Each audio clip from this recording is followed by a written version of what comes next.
Hello everybody, welcome to the Michael Finkley Show. I'm Michael Finkley. Today is Monday, August 3rd, 2020. Y'all, it's a brand new month. It's a brand new week. Y'all, what more can we ask for? This is the 8th month of the year, okay? Do something, all right? God has given us ample time to start that business, present that new idea, fund our dream, y'all. We have so much to be thankful for. First of all, we're still alive. We're alive and well. Y'all, do something, all right? Do something that can help you and also that can help others as well. Okay? If you have not already, please subscribe to our YouTube channel at The Michael Finkley Show and ring that bell for notification, and you will receive an email from us stating new content is available to you. Thank you again to all of our subscribers, to our viewers. Invite people. Come on, watch The Michael Finkley Show. We got some good stuff happening here. We're going to bring you things that you need to hear and that you want to hear as well. So before we get into it, there are two things I wanted to mention. So I have just wanted to share some things with you. Number one has been on my mind. When I first started the Michael Finkley Show, like I told you, I was obsessed with talk shows, right? With Oprah and Sarah Jessica Raphael, Montel Williams, and now Tamron Hall. And so when I started the vision of the Michael Finkley Show, I always thought that I needed a big platform. I needed a stage. I needed an audience, to get this point across of encouraging and motivating and inspiring one another. But I kept tired of waiting on people. And I wanted to tell you now, in this time in your life, in this time in this season, don't wait on anybody, all right? If you have an idea that you would like to implement, do it. All right, life is too short. I dare not want to go back in life and say, I wish I would have did this or wish I could have did that. I don't want to. I ain't got time, y'all. Please, I ain't got time. All right, so this is the platform that I have. So I encourage you on today, start your dream. Start your goals, start your visions, because time waits on no one, all right? If you keep waiting, 5 years to pass, 10 years to pass, start now. Now is the time to do it, all right? And you never know how you can encourage someone or where the idea will lead you next. I'm talking from experience. I'm telling you, do it, all right? Number two, you see my cool shirt? As you all know, I'm an awesome product of Allen University, Blue Gold AU in Columbia, South Carolina, where I went to school from 2007 to 2011. Yes, I finished on time. And so, Historical Black College University. So this is my HBCU First shirt, all right? They're a thriving nonprofit organization. They're providing college and career access to Black students of color. Please visit their website at hbcufirst.com. Learn more about them and get this cool shirt. I like it, all right? I love it. All right, so on today's show, we have two guests today, and these two guests are in the realm of what's going on in today's world, dealing with COVID-19, dealing with the protests and the racism that's out there. So Jeffrey Lampkin is with us, and he talks about his time on American Idol. He talks about his time that he had battled the COVID-19 as well, and then his business, how it's thriving throughout this time as well. So it's very inspirational. He has a word for you, trust me, I promise you he does. And then Steven Davidson, he was in the midst of a protest that could have gone wrong. I'm telling you, it's a story you don't want to miss. So don't you go away. We'll be right back. Next, we chat with Jeffrey Lampkin. We'll be right back. On the next Michael Finkley, Wednesday, we have former NFL player Marcus Ogden with us as we talk about life after the NFL and his book as well, The Success Cycle. Don't you dare miss the next Michael Finkley.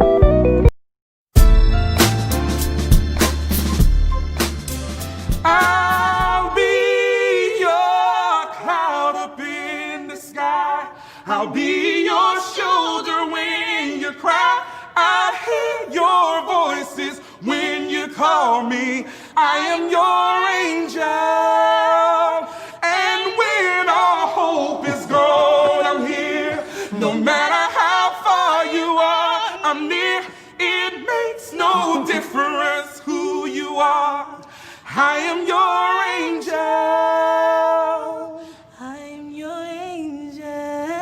Here I am, your angel. Okay, sorry, no. Everybody, welcome to the Michael Finkley Show. You just saw a clip of this young man right here, Jeffrey, from his American Idol days. Mr. Jeffrey Lampkin, please. Hi guys.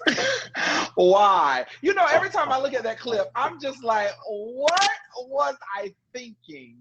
And I have to be careful, Michael, when I go there. First of all, let me just say, I'm so happy to be here. So thank you. And to everyone out there, it's great to just be on the Michael Finkley Show. Michael and I have been friends for a long time. So Yeah, a long time. It's such a pleasure to see the growth in what God has done for you. So I'm excited. So I say kudos and congratulations to you.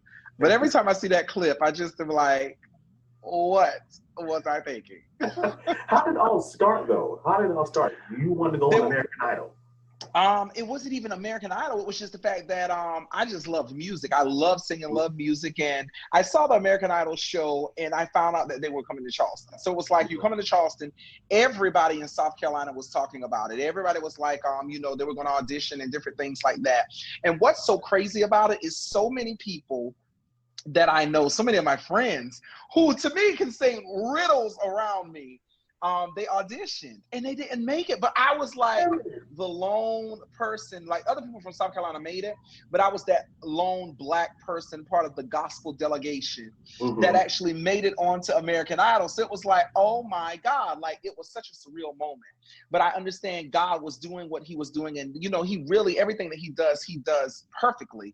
And so I think that at that time, you know, God trusted me because he knew that I wouldn't take advantage of it. Like, as far as like, just take it for granted, but that I would pick up the pieces no matter what the outcome was going to be. And I was going to run with it. So it was like, they were coming to Charleston, we're going. And I drugged my sister, even though she's the oldest. I kind of tell her what to do when it comes to music and stuff like that.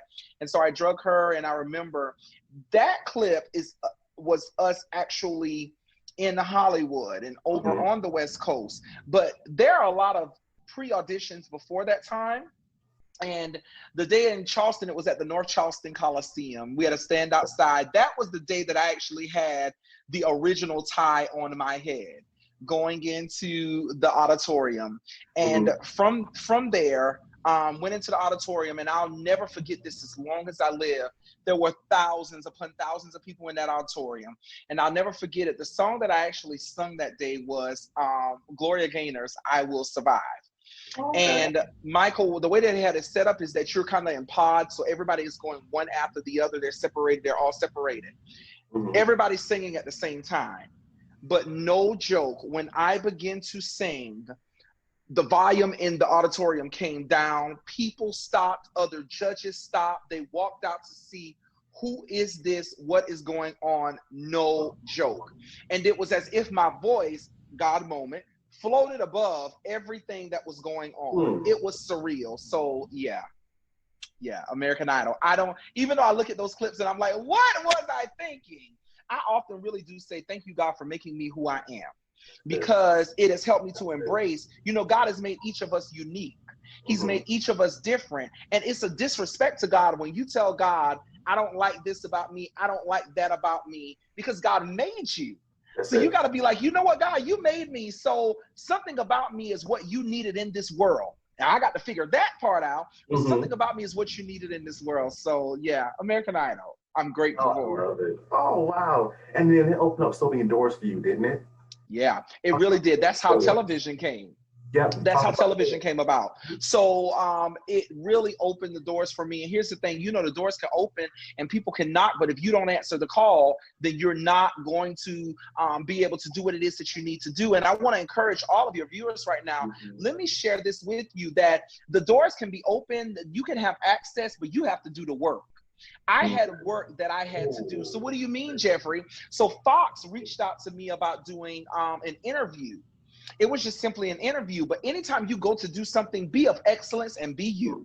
Be of excellence and be you. And so I was just simply being who God called me to be. And I went to this interview. We did the interview. And after the interview, the viewers loved me. You may not like things about you, or there may be certain people who don't understand things about you, but see, you're not meant or designed for everyone. Your key is not designed for every hole. Stop trying to fit into everything. You're not designed for every hole. You know, you're designed for, that's just like me taking my key to my car and trying to put it in my truck. It wasn't designed for that. So therefore, it's not going to gain what? Access. That's right. And so sometimes we're trying to sell our gifts and sell our things to people that they weren't designed for. But the viewers loved me because I was designed for who I was at that moment, at that time, for the anchors who were on air. It all worked out. So they asked me, hey, Jeff, would you consider coming back being a correspondent? And I said, yes. And at this time, I need to tell y'all the story because I was living in Newberry at this time. So I had to drive from Newberry to Fox in Columbia on any given morning that it was time for me to do this. And here's the thing about it. When you're talking about driving, there was no check. They weren't giving me a check. They weren't giving, but sometimes the blessings that God has for you is not going to be in the form of a check of cash or anything of that nature. Sometimes the blessings that he has for you is going to be notoriety, access, and different things. And if you say, God, I thank you for the blessings, I thank you for what you've given me at this moment, then he'll say, you know, it's just like the parable of the talents. If you are do right and tell God thank you for what he gave you, then he'll bless you with more. That's the Bible. The Bible says, be faithful over a few things, I'll do what? Make thee rule over many. Yes, so you got to be faithful over the few. But see, some of us can't be faithful over the few. And we wonder why he won't give us more. We got to manage what we got. So I was driving down the road, not getting a paycheck, not getting anything, 45 minutes at 4, 5, 6 in the morning to appear on television free of charge. That's how it started out. But when you're hungry for something, when you desire something, when you realize it's your destiny, you're not going to get caught up in the check because you realize that God has something greater on the other side of this. And so God blessed me. He blessed me. So what happened was it opened other doors because I did that season of American Idol and I went on about my business. The next season came. Guess what they did? Mr. Lampkin, can you come back? I opened the door. I went back again. And what happened is the viewers began to build this relationship. So then it was, well, where's Jeffrey? You know, I know that the Idol is over. Where's Jeffrey? So then I started doing entertainment reporting and entertainment correspondent. And then that led to this guy is really good. And then the next thing you know, evolves the Jeffrey Lampkin Show. I don't have a bachelor's degree in communication. My bachelor's degree is in sociology. Amazing. But when God has something for you and you're willing to do the work and you're willing to sacrifice and you're willing to go and you're willing to answer the call. And I answered the call that God had for me. And you know what? Bam, the Jeffrey Lampkin Show evolved. I'm just like, country boy from Manning. That's amazing. Country boy in my 20s. Didn't even go to school for that. What people have been longing for. And I have my own television show. And then the show went to #1 and we touched so many lives and met so many incredible people and met so many viewers. And so I was doing a morning show. I was doing my own show. And even at that time, I still was working a 9 to 5 because sometimes you got to keep working until your dreams can pay for you. Okay? Got to. That's it. So I had to keep doing it. And I'm trying to be so transparent and authentic on tonight because I need people to understand like these miracles out of nowhere and things just happen. Things just don't happen. You've got to do the work. Scripture says faith without works is dead. That's what God says. You know, Mike? So, yeah. So the doors did open. The doors did open. Oh, wow. That's amazing. And I'm so glad because I think I said this the other night when I was interviewing someone else. You know, you serve first. You have to be a servant first in order to lead. And you were in that position at that time for God to elevate you to where he wanted you to be in that time and that season in your life. Let me throw this in there to piggyback off what you're saying. In order for you to be successful at the top, you must be faithful at the bottom. You must have the heart of a servant. You must be willing to serve. Jesus served. So where people believe in their hearts and their minds that they don't have to serve, no, it is our call to serve people. So even when I'm on television, even when you're doing this show, it's not about you. It's not about the popularity. It's not about the notoriety, but it's about how can I serve, educate, inspire, motivate? What can I do to help somebody become better? If you keep that mantra in your mind, you will see things begin to, because God will bless it. He'll bless it. So yeah. Definitely. I love it. I love it. And now you have that world-class restaurant in Sumter. Talk about that awesome restaurant. I'm so excited. Oh God. www.thelordsoulfood.com. Okay. Thelordsoulfood.com. But Jeffrey Lampkin's Country Boy Kitchen, I continue to work. I worked at Verizon Wireless. I was in corporate America from 2006 until last year. So for over 13, 14 years, I worked in corporate America, worked my way up the ladder, and still doing my thing, doing all the television, doing all of the stuff. I'm working because you got to work to see and believe that your dream is going to come to pass. And I ended up opening Jeffrey Lampkin's Country Boy Kitchen, and it was just a God moment. Things worked out. I saw that it was so crazy about it. Shout out to my wife, Harriet. I saw this building, she saw this building, and when she first told me about it, I was like, oh, I don't want to be all the way out there, Jeffrey. What I want. We always saying what we want. Well, what does God want you to do? And God laid it on my heart. He laid it on my heart, and he allowed me to find 5642 Broad Street, Sumter, South Carolina, home of Kia's Honey Fried Chicken. I've always had a passion for cooking. I love cooking. Now, what's crazy is, I didn't know that. Friend, I have not cooked all my life. See, I'm from the country. Let's go here again. Country boys don't cook, because I was raised in the generation where grown men eat from women. They don't think no man should be in the kitchen. So I never was cook. I watched my mom cook. That's how I learned. But I never knew how to cook. My mom didn't put me in the kitchen and say, hey, learn how to cook grits. Hey, learn how to cook rice. I think at most I knew how to cook eggs and pancakes. I knew that. But over time, you just learn how to cook and you develop. But I have that old soul, and I was raised by older people. So those mothers, those aunties, let me share something with the young people out there, and just people in general. One of my lifetime rules is always be teachable and adjustable, and you'll never become outdated or irrelevant. You have to realize that you're in a lifetime classroom. You will never know everything, even with cooking right now. And that's the thing, you got to have a servant. I can be the owner of the restaurant. I still get in that kitchen and I cook. I still let them cooks who have been cooking for years teach me things, show me things, because I'm never past being taught. Exactly. So I'm always in this lifetime classroom.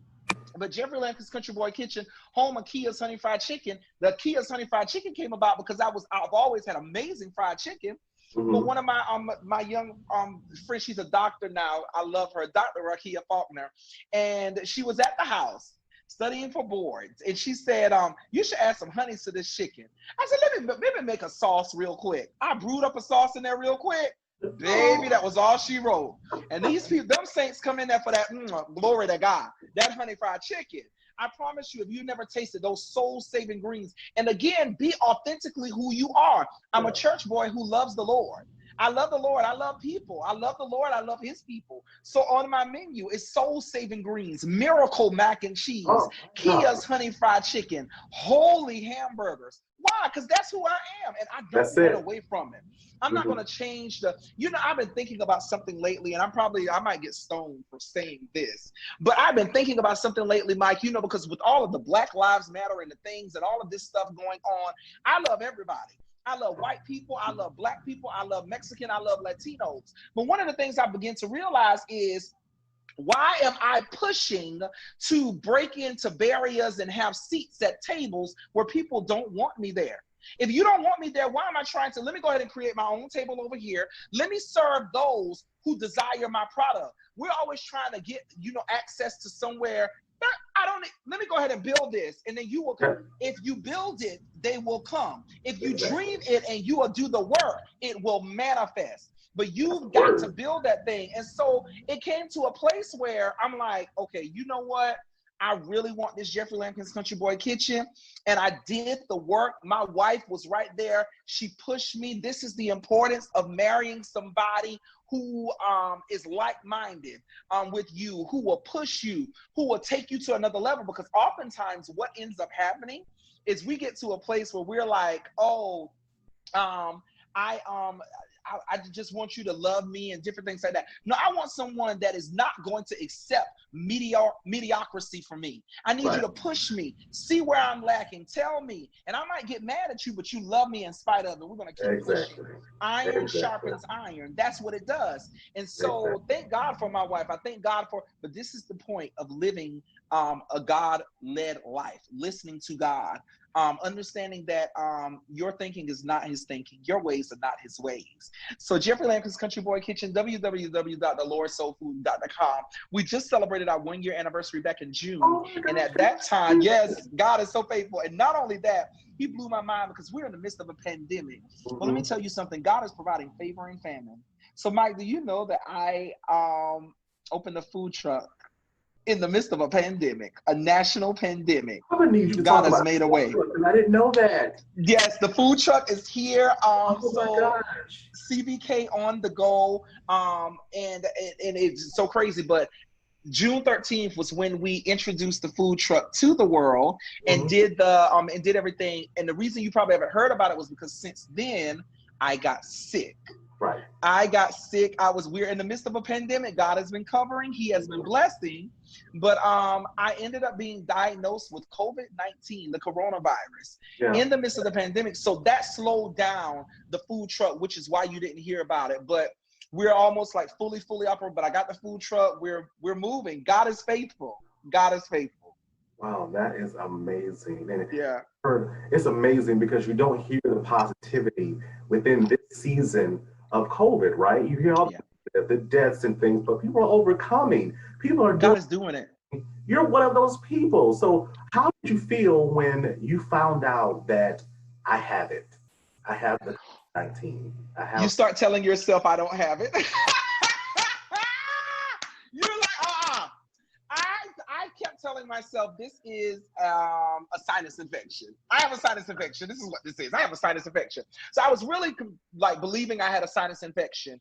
And like it hits you out of nowhere. So I started feeling sick and I was like, oh, something's in my chest. And that's how I literally felt. Something's in my chest.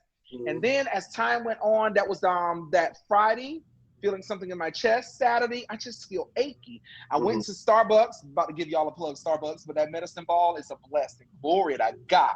Get it with all lemonade. Glory to God. But it's so good. So I went and got one of them, but then and then I went to rehearsal. I'm just not feeling well. Finally, I'm like, you know what? Let me go, and I need to go home. I need to go home and lay down. And when I went home and lay down, that was on a Saturday, and I was stuck in the house since then. The only time I went out was to go get a COVID test through a drive-through testing facility. Right. I went and got a COVID test, but I was stuck in the house. I was so sick, and people begin because you are a public figure, people begin Sunday morning, because I host the #1 Sunday morning show in South Carolina, which is Sunday Morning Gospel on 101.3 The Big DM. God is so faithful. But I got sick. And there was I didn't put anything out like I'm not going to be on the show. So it's like, where's Jeffrey? Where's Jeffrey? People calling the station. Where's Jeffrey? Jeffrey was sick. And for the next 3 weeks, Jeffrey was MIA. And then the thing about COVID is real. I need to share this with your people. COVID is real, my beloveds. COVID is so real. It's not what you want. It is not what you want. There is no cure for it. You have to go through, you literally start and you just go down, down, down. And I'm not exaggerating. Every day you go down and you hit a place where you're like, y'all just call the funeral home, sign me up. I'm going. I'm out of here. I'm out of here. The symptoms are different. I lost my taste. I lost my smell. I had I can't even call it a headache. I had severe head pressure. It was pressure like never before. Nothing ceased it. Nothing did anything. I didn't have a fever, but I started with the chills. That was the very first thing. Like, what is going on? What's wrong with me? And then it progressed. And so by then, when these other things come and then you're like, this is COVID. But I had took the test, but I couldn't get any results because there's a backlog in testing because there's so many people getting tested. So it wasn't until I was out of quarantine by the time I found out that I had COVID. But I mean, by then, you got COVID, so I don't need no test to tell me. But a test detected that I had COVID, and yeah, it has been a journey. And it's highly contagious. This is why I say get you somebody who you love. I would tell my wife, like, don't come near me, don't come in here, but she wasn't going to do that. So she stuck by me every step of the way. but she got COVID. And her symptoms were different. Like she was having the shortness of breath. I watched her. She couldn't like walk, like she couldn't breathe. It attacks your body, but it attacks people in different ways. Right. So I urge all of you, wear masks, wash your hands, and really, to be honest, and social distance, but stay home as much as you can. If you don't have to be out, don't be out. You know, sometimes you're going to have to go out, but if you don't have to be out, don't be out, because the reality is that even with all that we're doing and staying away, it is still out there and it's highly contagious. Right, definitely. But we're so glad that you're doing well. You look good. God is faithful. Thank Hallelujah. you. How's your wife? Hey, glory. How is your wife doing?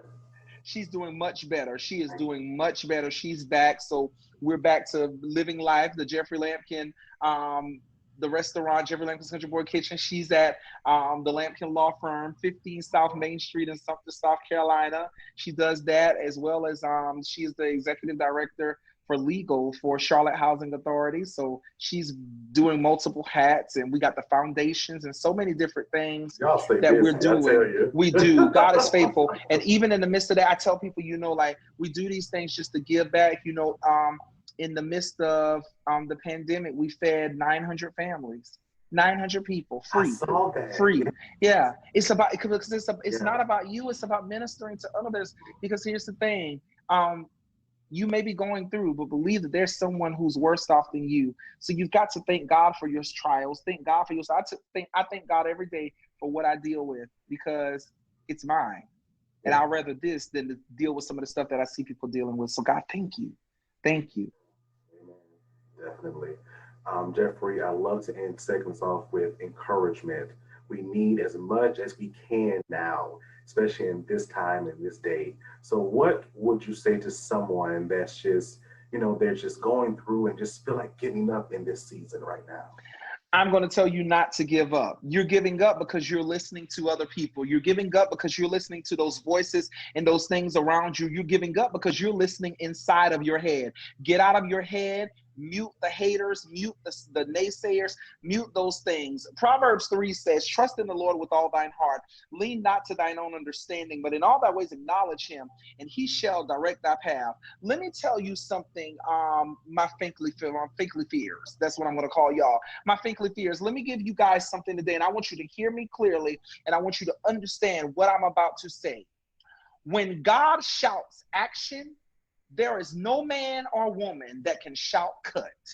When God shouts action, there's no man or woman that can shout cut. When God says it's time to go, when he says it's showtime, baby, it's time for you to hit the stage, it's time for you to move. So you can't give up, because God said it's time for you to go. And if he hasn't given you the release yet, wait on the Lord and be of good courage. And let me tell you something, naysayers can't stop what God is going to do. They can only stop it if they get inside your head and you decide, you know what they're saying is true. Well, whose report will you believe?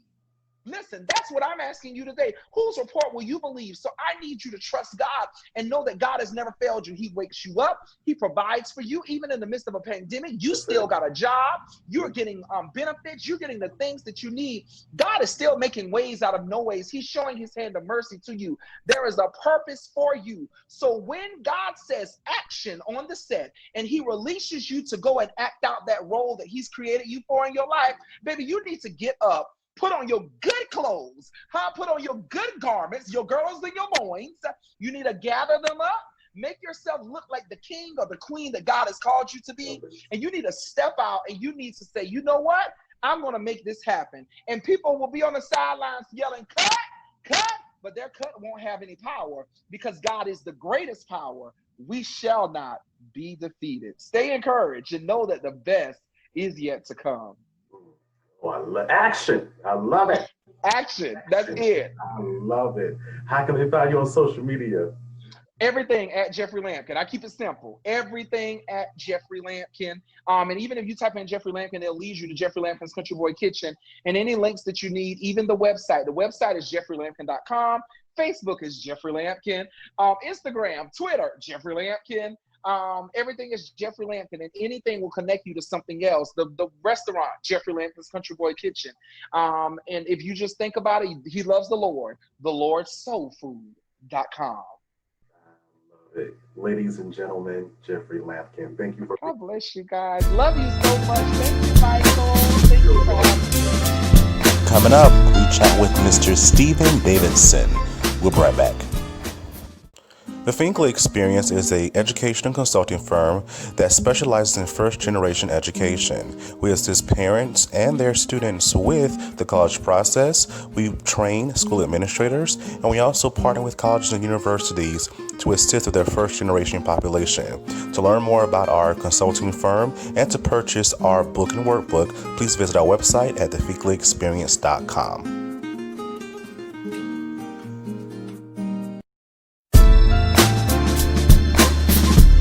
A lifelong decision to be my brother, and I appreciate it for it every day. Davidson was passing by Tony's Ice Cream Tuesday night during a protest over the arrest of a black woman there the night before. Lines were drawn, and suddenly there was a fight between protesters and counter-protesters, and a woman grabbed a gun. You see Davidson there just a few yards away in the middle, trying to keep both sides apart. Then the woman lowered the gun. Davidson reached out to grab her and hold her arm.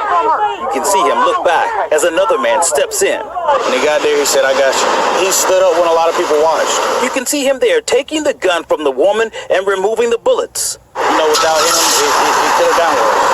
I think he's selfless, and I think he's a hero. Davidson said after that, he, the other veteran, and several other people started working to separate the crowd and keep the peace until police arrived. Davidson, a 7-year Army veteran, never got a chance to talk to that other veteran again, but he wants that man to know one thing. Regardless of the division that's going on right now, I love him. Hello, everybody. You just saw a clip of a protest that could have gone wrong in its own right, but we have someone that assisted in that process to kind of deter the situation from being fatal. We have Mr.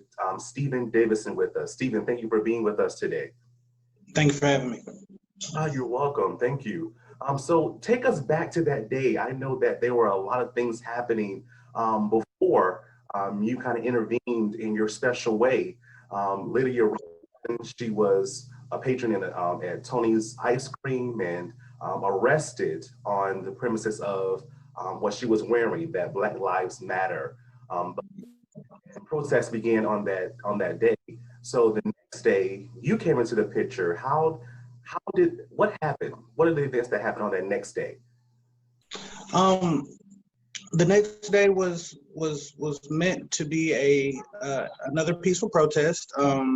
The young lady was a North Carolina Central Law student. We went to the same HBCU, so it wasn't me being out there was an event to show support, not only for the cause, but also I feel like Black men should fill the gap. You know what I mean?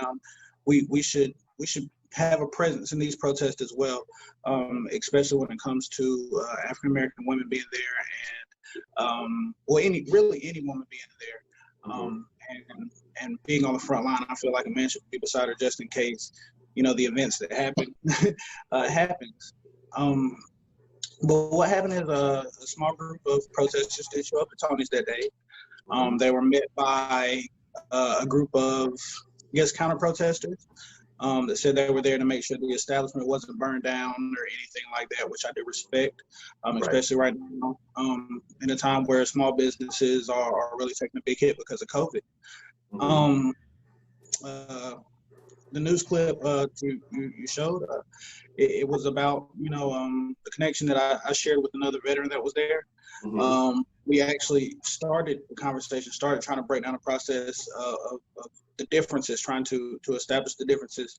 And at that moment that our conversation started, a fight broke out across the parking lot. That fight broke out across the parking lot, and he and I both immediately responded to the situation.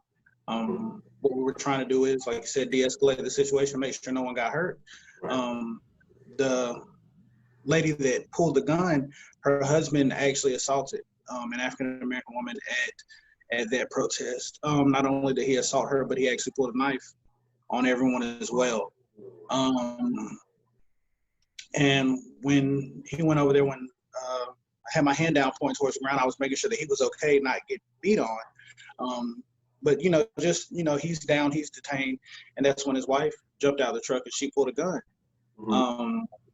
at that point, it was just, me standing in between her and the protesters, making sure neither party escalated the situation, trying to make it any worse.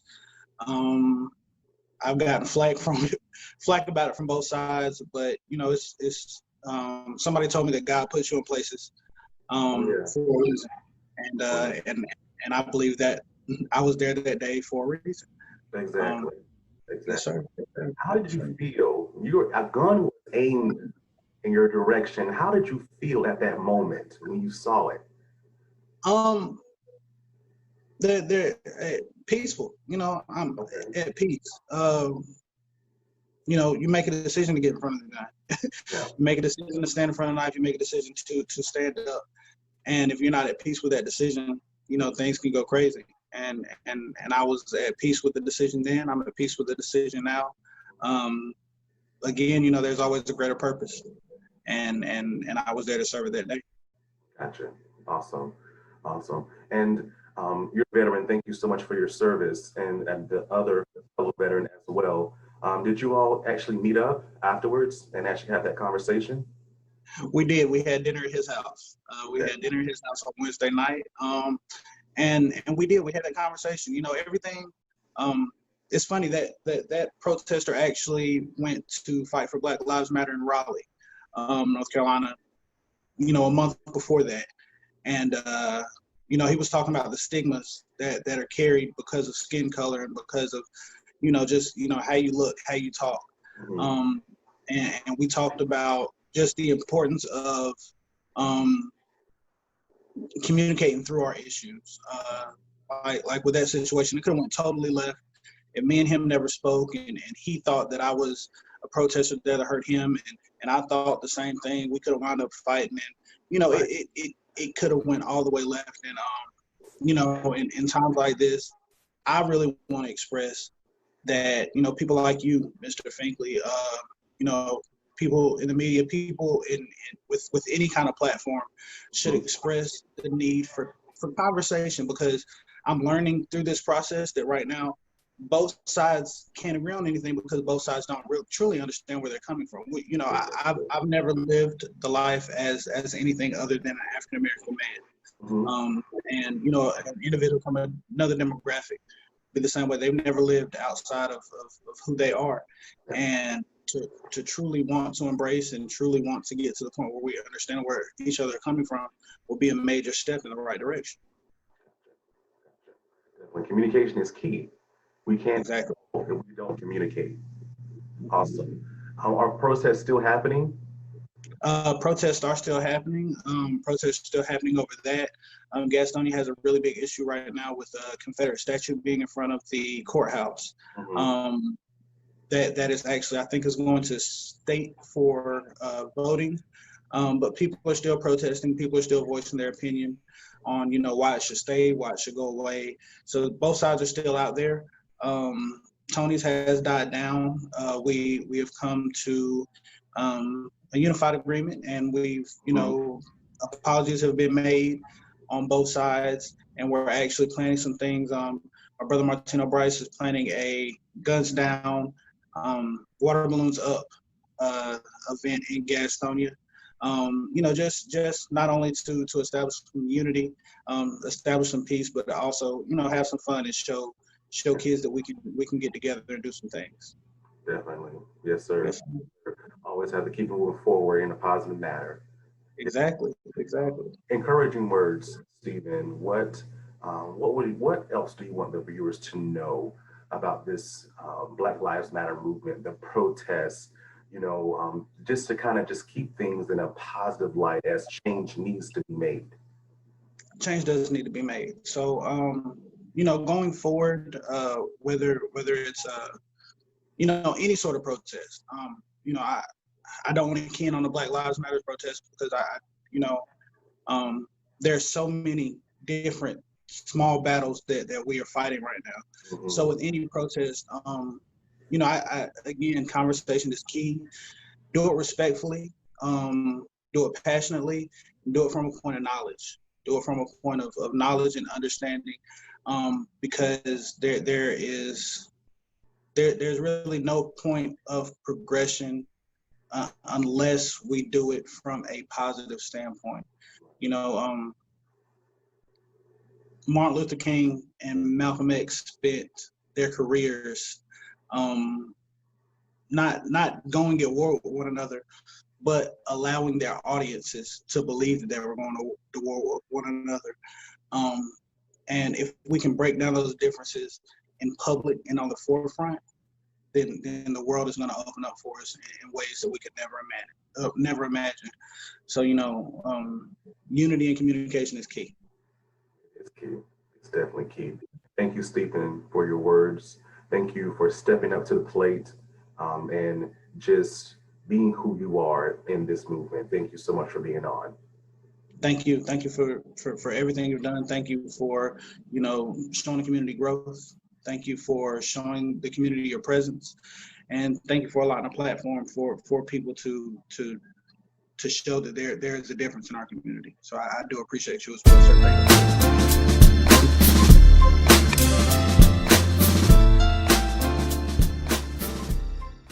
On the next Michael Finkley, Wednesday, we have former NFL player Marcus Ogden with us as we talk about life after the NFL and his book as well, The Success Cycle. Don't you dare miss the next Michael Finkley. Welcome back to the Michael Finkley Show. Did you enjoy yourself? Those stories in any way inspire you, encourage you, and motivate you? I hope that it did. Please leave comments below about just what you felt about the show.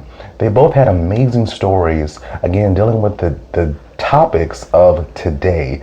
So please leave comments, and I'd love to hear your thoughts. Thank you, Jeffrey, and thank you so much, Steven, for being on.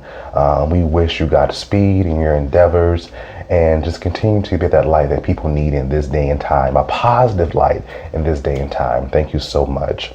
On the next Michael Finkley, we have former NFL player Marcus Ogden with us as he talks about life after the NFL and his brand new book, The Success Cycle. Okay, it's a show you don't want to miss. If you'd like to be a guest on the Michael Finkley Show, please email us down below at michael@thefinkleyexperience.com. If you have not already, please subscribe to our YouTube channel, and there click that bell for notification, and you will receive an email from us about content uploaded on our channel. Thank you so much for watching, and we will see you on Wednesday. Have a good one.